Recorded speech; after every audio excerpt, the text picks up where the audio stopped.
Hello student, how are you? Welcome to all of you my YouTube channel Study Result World। आज हम जानेंगे बाल केंद्रित शिक्षा यानी चाइल्ड सेंटर्ड एजुकेशन।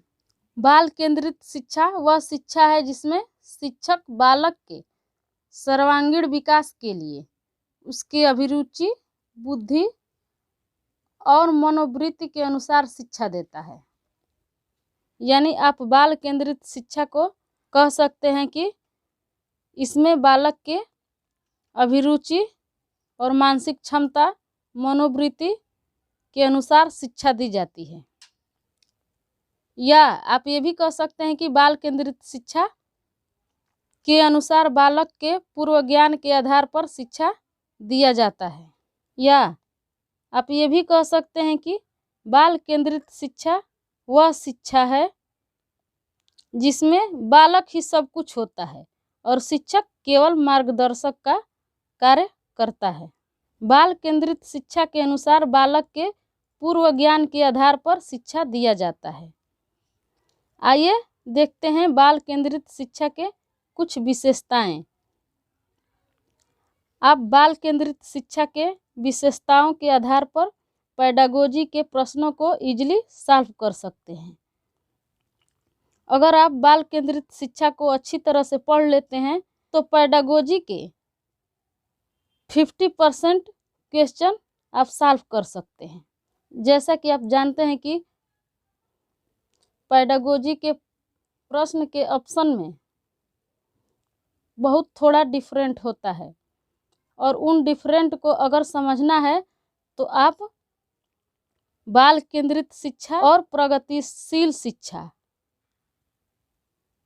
को डीपली पढ़िए। अगर आप बाल केंद्रित शिक्षा और प्रगतिशील शिक्षा को डीपली पढ़ते हैं तो यकीन मानिए कि पेडागोजी के 50% क्वेश्चन आप सॉल्व कर सकते हैं। जैसा कि आप जानते हैं कि सीटेट में पेडागोजी से 75 नंबर के क्वेश्चन आते हैं। तो आइए देखते हैं बाल केंद्रित शिक्षा के कुछ विशेषताएं। पहला है, इसमें बालक की अभिरुचि, बुद्धि और मनोवृत्ति के अनुसार शिक्षा दी जाती है।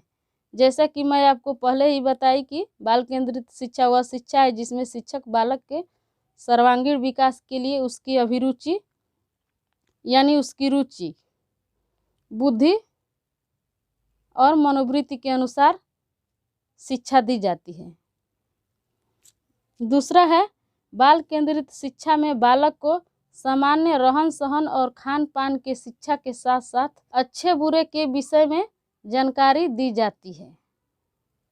यानी बाल केंद्रित शिक्षा वह शिक्षा होती है जिसमें समान रहन सहन और खान पान की शिक्षा के साथ साथ क्या बुरा है और क्या भला है उसके बारे में भी बच्चे को जानकारी दी जाती है। तीसरा है, इसमें स्वतः ही बालक सीखने की क्षमता अर्जित करता है। जैसे कि आप जानते हैं कि बाल केंद्रित शिक्षा में बालक ही सर्वे सर्वा होता है, यानी बालक को ही मुखिया मानना है और शिक्षक एक मार्गदर्शक का कार्य करता है। यानी इस प्रकार आप कह सकते हैं कि इसमें बच्चा अपने आप सीखता है, अपने आप क्रिया करके सीखता है। चौथा है, इसमें क्रियात्मक कार्यक्रमों पर विशेष बल दिया जाता है। यानी कहने का आशय यह है कि लर्निंग बाय डूइंग के आधार पर बाल केंद्रित शिक्षा में शिक्षा दिया जाता है। या आप ऐसे भी कह सकते हैं कि करके सीखना, यानी अगर बच्चा खुद से करेगा और उससे सीखेगा तो वह अच्छा सीख पाएगा। पांचवा है, बाल केंद्रित शिक्षा वह होती है जिसमें छात्र शिक्षक संबंध मैत्रीपूर्ण रहते हैं।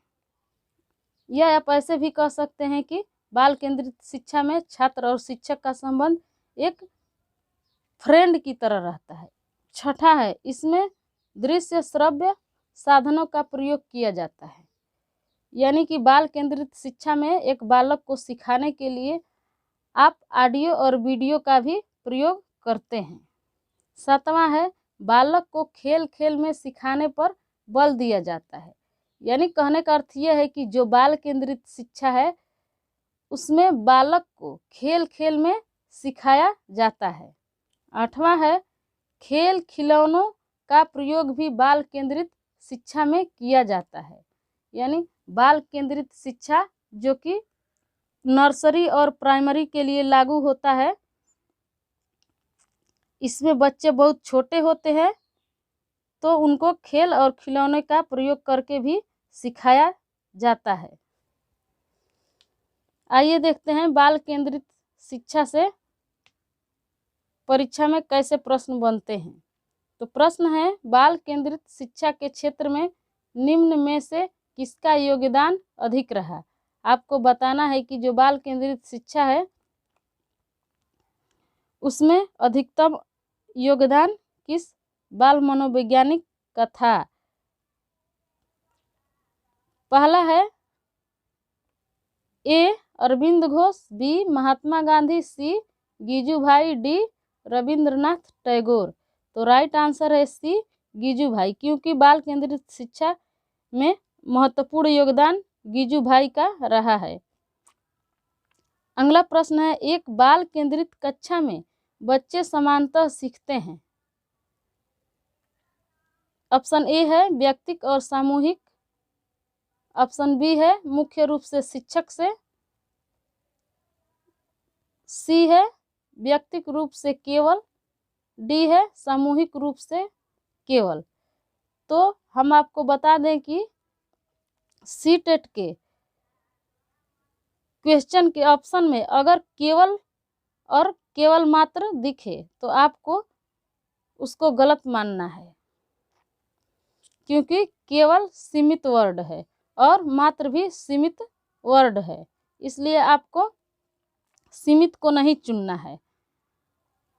तो जैसा कि आप जानते हैं कि केवल व्यक्तिक रूप से एक बच्चे को सिखाएंगे तो भी वह नहीं सीख पाएगा, और केवल सामूहिक रूप में बच्चे को सिखाएंगे तो भी वह नहीं सीख पाएगा। तो हमारा राइट आंसर होगा व्यक्तिक और सामूहिक दोनों, क्योंकि एक बच्चे को व्यक्तिक रूप से भी सिखाया जा सकता है और सामूहिक रूप से भी सिखाया जा सकता है।